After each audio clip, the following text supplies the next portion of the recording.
ਬਿਸਮਿਲ੍ਲਾਹਿਰਰਹਿਮਾਨਿਰਰਹੀਮ। ਅੱਜ ਇੱਕ ਮਾਰਕਾ ਹੋਇਆ ਅਕਵਾਮ ਮੁਤਹਦਾ ਦੇ ਵਿੱਚ, ਜਿੱਥੇ ਇਜਲਾਸ ਹੋ ਰਿਹਾ ਸੀ। ਔਰ ਇਜਲਾਸ ਇਸ ਵਾਸਤੇ ਸੀ ਕਿ ਫਲਸਤੀਨ ਨੇ ਇੱਕ ਕੇਸ ਪੁੱਟ ਕੀਤਾ ਹੋਇਆ ਕਿ ਫੁੱਲ ਸਟੇਟ ਦਾ ਦਰਜਾ ਉਹਨਾਂ ਨੂੰ ਦਿੱਤਾ ਜਾਵੇ। 12 ਸਾਲ ਪਹਿਲੇ ਉਹਨਾਂ ਨੂੰ ਅਕਵਾਮ ਮੁਤਹਦਾ ਨੇ ਮੁਬੱਸਰ ਦਾ ਦਰਜਾ ਦਿੱਤਾ ਸੀ। ਔਰ ਮੈਂ ਸਮਝਦਾ ਕਿ ਇੰਟਰਨੈਸ਼ਨਲ ਲਾਅ ਦੇ ਮੁਤਾਬਕ ਅਗਰ ਇਹਨਾਂ ਨੂੰ ਸਟੇਟ ਦਾ ਦਰਜਾ ਹੁੰਦਾ ਹਾਸਲ ਫਲਸਤੀਨ ਨੂੰ, ਤੇ ਇਸਰਾਈਲ ਵਾਸਤੇ ਉੱਥੇ ਇਸ ਤਰ੍ਹਾਂ ਹਮਲਾ ਕਰਨਾ ਔਰ ਮੁਸਲਸਲ ਕਾਰਵਾਈ ਕਰਨਾ ਮੁਸ਼ਕਿਲ ਹੋ ਜਾਣਾ ਸੀ। ਉਹਨੂੰ ਉਹਦੀ ਜਵਾਬਦੇਹੀ ਆਸਾਨ ਹੋ ਸਕਦੀ ਸੀ। ਲੇਕਿਨ ਚੂੰਕਿ ਹੁਣ ਉਹ ਡਿਕਲੇਅਰਡ ਕੋਈ ਸਟੇਟ ਨਹੀਂ ਹੈਗੀ, ਤੇ ਇਸ ਵਾਸਤੇ ਉਹਦੀ ਆੜ ਦੇ ਵਿੱਚ ਇਸਰਾਈਲ ਜਿਹੜਾ ਉਹ ਇੱਕ ਸਫਾਕਾਨਾ ਕਾਰਵਾਈ ਉੱਥੇ ਕੀਤੀ ਜਾ ਰਿਹਾ ਹੈ। ਤੇ ਮਸਲਾ ਇਹ ਨਹੀਂ ਸੀ ਹੈਗਾ ਸਿਰਫ ਇੰਨੀ ਗੱਲ ਦੱਸਣਾ। ਗੱਲ ਇਹਦੇ ਤੋਂ ਅਗਲੀ ਮੈਂ ਦੱਸਣੀ ਸੀ ਤੁਹਾਨੂੰ।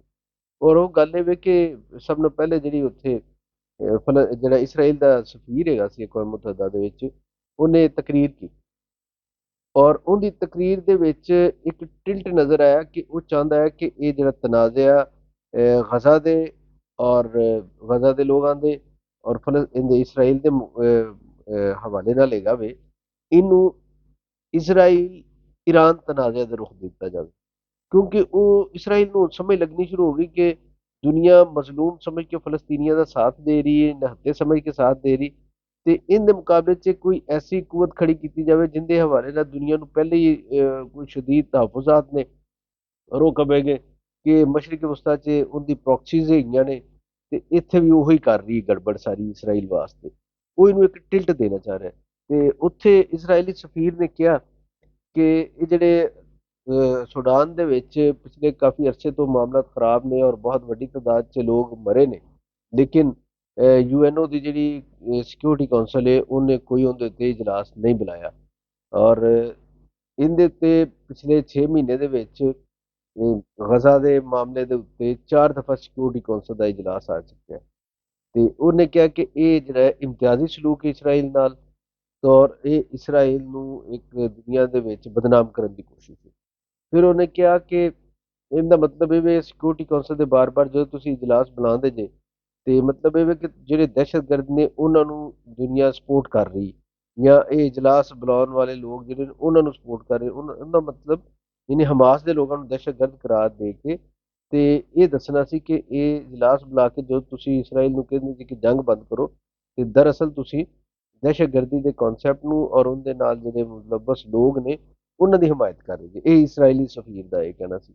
ਇਸਰਾਈਲੀ ਸਫੀਰ ਨੇ ਇਹ ਵੀ ਕਿਹਾ ਕਿ ਇਹ ਜਦੋਂ ਇਜਲਾਸ ਤੁਸੀਂ ਬੁਲਾਉਂਦੇ ਜੇ ਤੇ ਇਹਦੇ ਨਾਲ ਈਰਾਨ ਦਾ ਜਿਹੜਾ ਮੌਕਫ ਹੈ ਉਹ ਮਜ਼ਬੂਤ ਹੁੰਦਾ ਹੈ, ਕਿਉਂਕਿ ਉਹ ਵੀ ਇਹੀ ਚਾਹੁੰਦਾ ਹੈ ਕਿ ਇਸਰਾਈਲ ਬਦਨਾਮ ਹੋਵੇ ਔਰ ਉਹਨੂੰ ਇੱਕ ਜ਼ਾਲਮ ਦੇ ਤੌਰ ਤੇ ਦੱਸਿਆ ਜਾਵੇ। ਫਿਰ ਉਹਨਾਂ ਕਿਹਾ ਕਿ ਸਿਕਿਉਰਿਟੀ ਕੌਂਸਲ ਜਿਹੜੀ ਬਣੀ ਉਹ ਵੀ ਗਜ਼ਾ ਦੀ ਆੜ ਦੇ ਵਿੱਚ ਦਹਿਸ਼ਤਗਰਦਾਂ ਦੀ ਮਦਦ ਕਰ ਰਹੀ। ਔਰ ਉਹਨਾਂ ਨੇ ਜਨਾਬ ਇਹ ਵੀ ਕਿਹਾ ਕਿ ਜਿਹੜੀ ਅਕਵਾਮ ਮੁਤਹਦਾ ਦੇ ਇਜਲਾਸ ਨੇ ਇਹਦੇ ਵਿੱਚ ਇਸਰਾਈਲ ਨੂੰ ਨਜ਼ਰਅੰਦਾਜ਼ ਕੀਤਾ ਜਾ ਰਿਹਾ ਹੈ, ਉਹਦੇ ਜਿਹੜੇ ਤਹਫੁਜ਼ਾਤ ਨੇ ਉਹਨਾਂ ਤੇ ਗੌਰ ਨਹੀਂ ਕੀਤਾ ਜਾ ਰਿਹਾ। ਤੇ ਫਿਰ ਇਸਰਾਈਲੀ ਸਫੀਰ ਨੇ ਆਪਣੀ ਤਕਰੀਰ ਦੇ ਆਖਰ 'ਚ ਕਿਹਾ ਕਿ ਮੈਂ ਦੁਆ ਕਰਨਾ ਕਿ ਇਹ ਇਦਾਰਾ ਜਿਹੜਾ ਹੈ ਇਹ ਕਿਸੇ ਵਕਤ ਇਨਸਾਫ ਤੋਂ ਵੀ ਕੰਮ ਲਵੇ।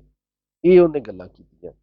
ਔਰ ਵਿੱਚ ਵਿੱਚ ਉਹ ਕਈ ਐਸੀਆਂ ਵੀ ਗੱਲਾਂ ਕੀਤੀਆਂ ਕਿ ਜਦੋਂ ਅਕਵਾਮ ਮੁਤਹਦਾ ਦੇ ਉੱਤੇ ਜਿਵੇਂ ਅਦਮ ਇਤਮਾਦ ਹੁੰਦਾ ਵੇ। ਤੇ ਉਹਦੇ ਜਵਾਬ ਦੇ ਵਿੱਚ ਫਲਸਤੀਨੀ ਜਿਹੜਾ ਸਫੀਰ ਸੀ ਉਹਨੇ ਵੀ ਖਾਸੀ ਅੱਛੀ ਗੁਫ਼ਤਗੂ ਕੀਤੀ, ਮੁਦੱਲਲ ਗੁਫ਼ਤਗੂ ਕੀਤੀ। ਉਹਨੇ ਕਿਹਾ ਕਿ ਜਨਾਬ ਅਗਰ ਤੁਸੀਂ ਸਾਨੂੰ ਸਟੇਟ ਦਾ ਦਰਜਾ ਦੇ ਦਿਓ ਤੇ ਇਸਰਾਈਲ ਸਾਡੇ ਨਾਲ ਇਸ ਤਰ੍ਹਾਂ ਬੇਰਹਿਮੀ ਦਾ ਸਲੂਕ ਨਾ ਕਰੇ। ਔਰ ਇਸਰਾਈਲ ਨੇ ਪਿਛਲੇ 6 ਮਹੀਨੇ ਦੇ ਵਿੱਚ ਇੱਥੇ ਲਗਭਗ 35,000 ਸਾਡੇ ਲੋਕ ਮਾਰੇ ਨੇ, 85,000 ਜਿਹੜੇ ਨੇ ਉਹ ਜ਼ਖਮੀ ਨੇ। ਔਰ ਕੋਈ ਹਸਪਤਾਲ ਨਹੀਂ ਛੱਡਿਆ, ਮਸਜਿਦ ਨਹੀਂ ਛੱਡੀ, ਚਰਚ ਨਹੀਂ ਛੱਡਿਆ, ਔਰ ਸਕੂਲ ਯੂਨੀਵਰਸਿਟੀਆਂ ਨਹੀਂ ਛੱਡੀਆਂ। ਕੋਈ ਖੇਲਾਂ ਦੇ ਮੈਦਾਨ ਜਿਹੜੇ ਛੋਟੇ ਮੋਟੇ ਅਗਰਚੇ ਉਸ ਵਜ੍ਹਾ ਦੇ ਵਿੱਚ ਇੰਨੇ ਨਹੀਂ ਹੈਗੇ, ਲੇਕਿਨ ਉਹਨਾਂ ਕਿ ਜਿਹੜੀ ਥੋੜ੍ਹੀ ਬਹੁਤੀ ਜਗ੍ਹਾ ਸੀ ਉਹ ਵੀ ਨਹੀਂ ਛੱਡੀ। ਪਨਾਹ ਗਾਹਾਂ ਜਿੱਥੇ ਬੰਬਾਰੀ ਤੋਂ ਡਰਦੇ ਜਾਂ ਐਸੇ ਲੋਕ ਜਿਹੜੇ ਦੇ ਘਰ ਤਬਾਹ ਹੋ ਗਏ ਨੇ ਉਹਨਾਂ ਨੇ ਪਨਾਹ ਲਈ ਸੀ, ਉਹ ਪਨਾਹ ਗਾਹਾਂ ਤੱਕ ਇਹਨਾਂ ਨੇ ਤਬਾਹ ਕਰ ਦਿੱਤੀਆਂ। ਜੇ ਪਨਾਹ ਗਜ਼ੀਨ ਜਿਹੜੇ ਸੀ ਉਹਨਾਂ ਨੇ ਹਸਪਤਾਲਾਂ ਦੇ ਵਿੱਚ ਉਹ ਆਏ ਤੇ ਹਸਪਤਾਲ ਉਡਾ ਦਿੱਤੇ ਗਏ। ਇਹ ਖਿਆਲ ਨਹੀਂ ਕੀਤਾ ਗਿਆ ਕਿ ਇੱਥੇ ਮਰੀਜ਼ ਨੇ, ਜ਼ਖਮੀ ਨੇ ਔਰ ਲਾਚਾਰ ਲੋਕ ਪਏ ਨੇ, ਉੱਥੇ ਉਹਨਾਂ ਦਾ ਵੀ ਨੁਕਸਾਨ ਕੀਤਾ।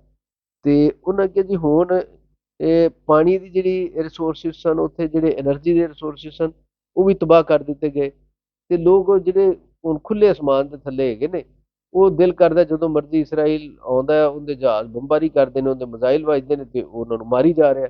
ਤੇ ਇਹਦੇ ਉੱਤੇ ਅਸੀਂ ਗੱਲ ਵੀ ਨਾ ਕਰੀਏ। ਇਹ ਫਲਸਤੀਨ ਦੇ ਜਿਹੜੇ ਉੱਥੇ ਮੁਸਤਕਲ ਮੰਦੂਬ ਹੈਗੇ ਨੇ ਅਕਵਾਮ ਮੁਤਹਦਾ ਦੇ ਵਿੱਚ, ਇਹ ਉਹਨਾਂ ਨੇ ਕਿਹਾ। ਉਹਨਾਂ ਕਿਹਾ ਜੀ ਆਲਮੀ ਬਰਾਦਰੀ ਆਜ਼ਾਦ ਰਿਆਸਤ ਦੇ ਤੌਰ ਤੇ ਸਾਡੀ ਹਸੀਅਤ ਨੂੰ ਤਸਲੀਮ ਕਰੇ ਤੇ ਇਹ ਤਖਰੀਬੀ ਜੰਗ ਹੈ। ਉਹਨਾਂ ਕਿਹਾ ਕਿ ਇਜ਼ਰਾਈਲ ਜਿਹੜਾ ਹੈ ਉਹ ਤਖਰੀਬੀ ਜੰਗ ਲੜ ਰਿਹਾ ਹੈ। ਔਰ ਉਹਨਾਂ ਕਿਹਾ ਗਜ਼ਾ ਜਦੋਂ ਫੇਰ ਆਵੇਗੇ, ਅਸੀਂ ਜਾਵਾਂਗੇ ਇਨਸ਼ਾਅੱਲਾ ਗਜ਼ਾ ਦੇ ਵਿੱਚ ਦੁਬਾਰਾ ਆਬਾਦ ਹੋਵਾਂਗੇ। ਤੇ ਇਸਰਾਈਲ ਫੇਰ ਵੀ ਸਾਨੂੰ ਡਰਾ ਰਿਹਾ। ਉਹ ਕਦੀ ਯਰੂਸ਼ਲਮ ਦੇ ਵਿੱਚ ਜਿਹੜੇ ਲੋਕ ਹੈਗੇ ਨੇ ਉਹਦੇ ਇਰਦ ਗਿਰਦ ਅਰਬ ਮੁਸਲਮਾਨ ਉਹਨਾਂ ਨੂੰ ਖੌਫਜ਼ਦਾ ਕਰਦਾ ਹੈ, ਕਦੀ ਵੈਸਟ ਬੈਂਕ ਦੇ ਜਿਹੜੇ ਫਲਸਤੀਨੀ ਨੇ ਉਹਨਾਂ ਨੂੰ ਖੌਫਜ਼ਦਾ ਕਰਦਾ ਹੈ। ਤੇ ਉਹਨੇ ਇਹ ਵੀ ਗੱਲ ਕੀਤੀ ਫਲਸਤੀਨੀ ਸਫੀਰ ਨੇ ਕਿ ਇੰਟਰਨੈਸ਼ਨਲ ਲਾਅ ਔਰ ਜਿਹੜੀਆਂ ਕਰਾਰਦਾਦਾਂ ਹੈਗੀਆਂ ਨੇ ਫਲਸਤੀਨ ਦੇ ਮਾਮਲੇ ਦੇ 1947-48 ਤੋਂ ਲੈ ਕੇ ਜਿਹੜੀਆਂ ਹੁਣ ਤੱਕ ਨੇ, ਅਗਰ ਉਹਨਾਂ ਦੇ ਉੱਤੇ ਅਮਲ ਦਰਾਮਦ ਕਰਵਾ ਲਿਆ ਜਾਵੇ, ਆਲਮੀ ਬਰਾਦਰੀ ਸਿਰਫ ਇੰਨੀ ਜ਼ਿੰਮੇਵਾਰੀ ਅਦਾ ਕਰ ਦੇਵੇ ਕਿ ਉਹ ਪਹਿਲੇ ਤੋਂ ਜੋ ਕੁਝ ਕਰਾਰਦਾਦਾਂ ਪਾਸ ਹੋਈਆਂ ਨੇ ਔਰ ਜੋ ਕੁਝ ਬੈਨ ਅਲ-ਅਕਾਮੀ ਕਾਨੂੰਨ ਕਹਿੰਦਾ ਹੈ ਉਹਦੇ ਮੁਤਾਬਕ ਫਲਸਤੀਨੀਆਂ ਨੂੰ ਉਹਨਾਂ ਦੇ ਹਕੂਕ ਦੇ ਦਿੱਤੇ ਜਾਣ, ਤੇ ਇਹ ਮਸਲਾ ਕਾਫੀ ਹੱਦ ਤੱਕ ਹੱਲ ਹੋ ਸਕਦਾ ਹੈ। ਫਿਰ ਉਹਨਾਂ ਨੇ ਇਹ ਵੀ ਕਿਹਾ ਕਿ ਇਸ ਸਾਰੀ ਤਬਾਹੀ ਦਾ ਜਿਹੜਾ ਜ਼ਿੰਮੇਦਾਰ ਹੈ ਉਹ ਇਜ਼ਰਾਈਲ ਹੈ। ਇਹ ਇਜ਼ਰਾਈਲ ਬਹਾਨਾ ਨਹੀਂ ਦੇ ਸਕਦਾ ਕਿ ਅਕਤੂਬਰ ਦੇ ਵਿੱਚ ਜਿਹੜੇ ਹਮਾਸ ਦੇ ਲੋਕ ਨੇ ਗੁਰੀਲੇ ਉਹ ਗਏ ਤੇ ਉਹਨਾਂ ਨੇ ਉੱਥੇ ਹਮਲਾ ਕੀਤਾ ਤੇ ਉਹਦੇ ਜਵਾਬ ਦੇ ਵਿੱਚ ਇਹ ਕੀਤਾ, ਜਦਕਿ ਪਿਛਲੇ 70-75 ਸਾਲ ਤੋਂ ਜਿਹੜਾ ਇਸਰਾਈਲ ਹੈ ਉਹੀ ਤਬਾਹੀ ਕਰ ਰਿਹਾ ਹੈ। ਫਲਸਤੀਨੀ ਸਿਰਫ ਆਪਣੀ ਸਰਵਾਈਵਲ ਦੀ ਜੰਗ ਲੜਨ ਡਏ ਨੇ, ਆਪਣਾ ਉਹ ਹੱਕ ਮੰਗਣ ਡਏ ਨੇ, ਆਪਣੀ ਆਜ਼ਾਦ ਹਸੀਅਤ ਨੂੰ ਤਸਲੀਮ ਕਰਾਉਣ ਦੀ ਕੋਸ਼ਿਸ਼ ਕਰਨ ਡਏ ਨੇ। ਔਰ ਜਿੰਨਾ ਕਿ ਪੂਰੀ ਦੁਨੀਆ ਦਾ ਜਿਹੜੇ ਚਾਰਟਰ ਹੈਗੇ ਨੇ, ਖੁਦ ਅਕਵਾਮ ਮੁਤਹਦਾ ਦਾ ਜਿਹੜਾ ਚਾਰਟਰ ਹੈ ਉਹ ਜ਼ਮਾਨਤ ਦਿੰਦਾ ਹੈ ਕਿ ਜਿਹੜੀਆਂ ਕੌਮਾਂ ਇਸ ਤਰ੍ਹਾਂ ਨੇ ਉਹਨਾਂ ਦਾ ਆਪਣੀ ਇੱਕ ਆਜ਼ਾਦ ਹੈਸੀਅਤ ਹੋਣੀ ਚਾਹੀਦੀ। ਤੇ ਉਹਨੇ ਕਿ ਅਸੀਂ ਤਾਂ ਆਪਣੇ ਹੱਕ ਖੁਦ ਇਰਾਦੀਅਤ ਵਾਸਤੇ ਲੜਨ ਡਏ ਹਾਂ ਔਰ ਇਹ ਇਲਾਕਾ ਸਾਡਾ ਸੀ, ਸਾਡੀਆਂ ਜ਼ਮੀਨਾਂ ਤੇ ਇਸਰਾਈਲ ਕਾਬਜ਼ ਹੈਗਾ ਵੇ। ਇਹ ਸਾਰੀਆਂ ਉਹਨਾਂ ਗੱਲਾਂ ਕੀਤੀਆਂ। ਫਿਰ ਉਹਨਾਂ ਕਿਹਾ ਕਿ ਇਸਰਾਈਲ ਨੂੰ ਜਿਹੜਾ ਇਹ ਅਸਲਿਹਾ ਤੇ ਸਿਆਸੀ ਮਦਦ ਦੇ ਰਹੇ ਨੇ ਜਿਹੜੇ ਮੁਲਕ, ਉਹ ਵੀ ਇਸ ਤਬਾਹੀ ਦੇ ਬਰਾਬਰ ਸ਼ਰੀਕ ਨੇ।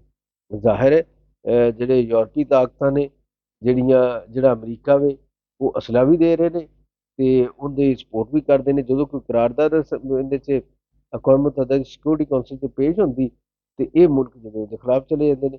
ਇਹ ਲਾਸਟ ਕਰਾਰਦਾਦ ਜਿਹੜੀ ਸੀ ਇਹਦੇ ਵਿੱਚ ਜ਼ਰੂਰ ਹੋਇਆ ਕਿ ਜਿਹੜੇ ਮੁਲਕ ਸਨ 14, ਜਿੰਦੇ ਵਿੱਚ 4 ਮੁਸਤਕਲ ਮੈਂਬਰ ਸਿਕਿਉਰਿਟੀ ਕੌਂਸਲ ਦੇ ਤੇ 10 ਗੈਰ ਮੁਸਤਕਲ ਮੈਂਬਰ, ਇਹਨਾਂ ਨੇ ਜੰਗਬੰਦੀ ਦੇ ਹੱਕ ਦੇ ਵਿੱਚ ਵੋਟ ਦਿੱਤਾ। ਤੇ ਜਿਹੜਾ 5ਵਾਂ ਮੁਲਕ ਹੈਗਾ ਵੀਟੋ ਪਾਵਰ ਰੱਖਣ ਵਾਲਾ ਅਮਰੀਕਾ, ਉਹ ਉਹਦੇ ਵਿੱਚੋਂ ਗਾਇਬ ਰਿਹਾ, ਉਹਨੇ ਹਿੱਸਾ ਨਹੀਂ ਲਿਆ। ਤੇ ਇਹ ਪਹਿਲੀ ਦਫਾ ਹੋਇਆ ਕਿ ਸਾਰਿਆਂ ਨੇ ਕਿਹਾ ਕਿ ਜੰਗ ਬੰਦ ਕਰੋ। ਲੇਕਿਨ ਇਹ ਕਰਾਰਦਾਦ ਦਾ ਵੀ ਨਤੀਜਾ ਕੀ ਨਿਕਲਿਆ? ਇਸ ਕਰਾਰਦਾਦ ਨੂੰ ਪਾਸ ਹੋਏ ਵੀ ਮਹੀਨਾ ਹੋ ਚੱਲਿਆ ਤੇ ਇਸਰਾਈਲ ਦੇ ਹਮਲੇ ਰੋਜ਼ ਜਾਰੀ ਨੇ। ਇਹਦਾ ਮਤਲਬ ਇਹ ਹੋਇਆ ਕਿ ਇੱਕ ਅਮਰੀਕਾ ਜਿਸ ਪਾਸੇ ਇਕੱਲਾ ਹੋ ਜਾਵੇ ਤੇ ਇਸਰਾਈਲ ਇਕੱਲਾ ਹੋ ਜਾਵੇ ਤਾਂ ਪੂਰੀ ਦੁਨੀਆ ਦੇ ਬਰਾਬਰ ਨੇ ਉਹ। ਯਾਨੀ ਇਸ ਤਕੜੀ ਦੇ ਵਿੱਚ ਜਿਹੜਾ ਇਹ ਵਜ਼ਨ ਅਮਰੀਕਾ ਤੇ ਇਸਰਾਈਲ ਦਾ ਇੰਨਾ ਜ਼ਿਆਦਾ ਕਰ ਦਿੱਤਾ ਗਿਆ ਹੈ ਕਿ ਬਾਕੀ ਦੁਨੀਆ ਦੀ ਕੋਈ ਹੈਸੀਅਤ ਨਹੀਂ ਰਹਿ ਗਈ। ਇਹ ਨਹੀਂ ਹੋਣਾ ਚਾਹੀਦਾ। ਤੇ ਫਲਸਤੀਨੀ ਸਫੀਰ ਨੇ ਕਿਹਾ ਕਿ ਲਾ ਮੁਤਨਾਹੀ ਜਿਹੜੀ ਜੰਗ ਹੁੰਦੀ ਨਾ, ਜਿੰਦਾ ਪਤਾ ਹੀ ਨਾ ਹੋਵੇ ਕਿ ਕਦੋਂ ਤੱਕ ਇਹਨੇ ਰਹਿਣਾ, ਤੇ ਉਹ ਜੰਗ ਦੇ ਨਾਲ ਸਿਕਿਉਰਿਟੀ ਨਹੀਂ ਮਿਲ ਸਕਦੀ। ਇਸਰਾਈਲ ਅਗਰ ਇਹ ਸਮਝਦਾ ਹੈ ਕਿ ਉਹਨੇ 70-75 ਸਾਲ ਤੋਂ ਫਲਸਤੀਨੀਆਂ ਨਾਲ ਲੜ ਕੇ ਤੇ ਹੋਰ ਵੀ 70-75 ਸਾਲ ਤੱਕ ਲੜਦਾ ਰਹੇਗਾ ਤੇ ਇਹਦੇ ਨਾਲ ਅਮਨ ਨਹੀਂ ਆ ਸਕਦਾ। ਅਮਨ ਉਦੋਂ ਹੀ ਆਏਗਾ ਜਦੋਂ ਫਲਸਤੀਨੀਆਂ ਨੂੰ ਉਹਨਾਂ ਦਾ ਹੱਕ ਦਿੱਤਾ ਜਾਏਗਾ ਤੇ ਫਿਰ ਇਸ ਖਿੱਤੇ ਦੇ ਵਿੱਚ ਅਮਨ ਆ ਸਕਦਾ ਹੈ। ਤੇ ਇਸਰਾਈਲ ਦਾ ਵੀ ਸ਼ਾਇਦ ਵਜੂਦ ਫਿਰ ਹੀ ਕਿਸੇ ਨਾ ਕਿਸੇ ਸ਼ਕਲ 'ਚ ਰਹਿ ਸਕਦਾ ਹੈ ਅਗਰ ਉਹ ਫਲਸਤੀਨੀਆਂ ਨੂੰ ਤਸਲੀਮ ਕਰੇ, ਉਹਨਾਂ ਦਾ ਹੱਕ ਦੇਵੇ। ਤੋ ਇਹ ਇੱਕ ਮਾਰਕਾ ਸੀ। ਦੋਵੇਂ ਜਿਹੜੇ ਸਫੀਰ ਸਨ ਉਹ ਆਮਣੇ ਸਾਹਮਣੇ ਸਨ ਔਰ ਦੁਨੀਆ ਜਿਹੜੀ ਹੈ ਉਹਨੂੰ ਸੁਣ ਵੀ ਰਹੀ ਸੀ ਉਹਨਾਂ ਨੂੰ। ਔਰ ਜ਼ਾਹਿਰ ਹੈ ਇਹ ਇਸਰਾਈਲ ਜਿਹੜਾ ਉਹਨੂੰ ਚੂੰਕਿ ਇੱਕ ਅਮਰੀਕਾ ਦੀ ਹਮਾਇਤ ਹਾਸਿਲ ਹੈ। 2-3 ਦਿਨ ਪਹਿਲੇ ਜਰਮਨੀ ਨੇ ਉਹਦੇ ਹੱਕ ਦੇ ਵਿੱਚ ਬਿਆਨ ਦੇ ਦਿੱਤਾ। ਜਿਵੇਂ ਪਿਛਲੇ ਵਲੋਗ ਦੇ ਵਿੱਚ ਮੈਂ ਕਿਹਾ ਸੀ ਕਿ ਇਹਦੀ ਡਰੋਨ ਟੈਕਨੋਲੋਜੀ ਨੇ ਉਹਨੂੰ ਇਸਰਾਈਲ ਦੇ ਜਿਹੜਾ ਭਰਮ ਹੈਗਾ ਵੇ ਉਹ ਤੋੜਿਆ ਤੇ ਇਹਦੀ ਡਰੋਨ ਟੈਕਨੋਲੋਜੀ ਤੇ ਪਾਬੰਦੀ ਲਗਾ ਦਿੱਤੀ ਜਾਵੇ।